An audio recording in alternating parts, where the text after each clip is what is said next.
ఓం నమో భగవతే. శ్వేత గులాబీలు 18th July 1964.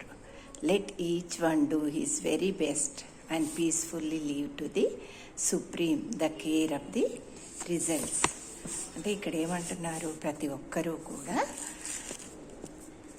ప్రతి ఒక్కరూ తమ శక్తి సామర్థ్యాల మేర కృషి సల్పి ప్రశాంతంగా ఫలితములను పరమాత్మకు వదిలివేయాలి అని అంటున్నారు ఇక్కడ. అంటే మన ఎనర్జీని ఎప్పుడు వేస్ట్ చేసుకోకుండా ఎప్పుడు మనము కృషి చేస్తూ ఎఫర్ట్ పెడుతూ ఉన్నప్పుడు మన సామర్థ్యాలను మనం ఇంకా మెరుగుపరుచుకోగలము. ఫలితాలు అనేటివి మనము పరమాత్మకు వదిలివేస్తాం. నిష్కామ కర్మ అని మనం భగవద్గీతలో చెప్పుకుంటూ ఉంటాం కదా, దాన్ని ఫలితాలను. ఇక నెక్స్ట్ కొటేషన్ వచ్చేసి, your pretty rose it self answers your question. What to do, surrender to the lord and hello him to make you peaceful and content.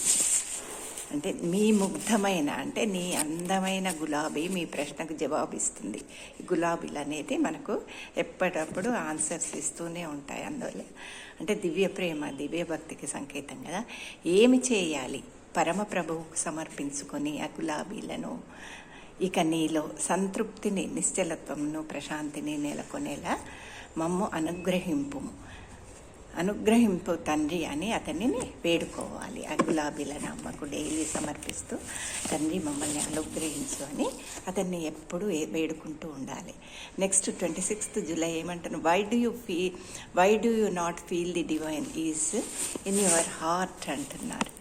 అంటే మీరు దివ్యత్వాన్ని ఎందుకు సంవేదించలేకపోతున్నారు? ఆమె మీ హృదయంలోనే రహస్య కుహరంలోనే కొలువై ఉన్నాడు కదా, ఎందుకు సంవేదించలేకపోతున్నాము?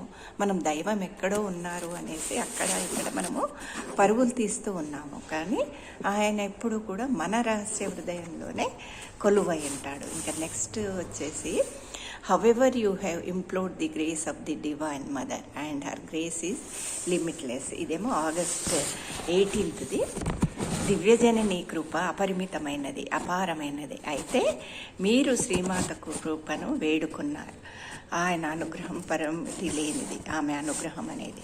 అయితే మనం ఎప్పుడు ఆమెను వేడుకుంటూ ఉండాలి అనేది ఇంకా ఇక్కడ. ధన్యవాదాలండి.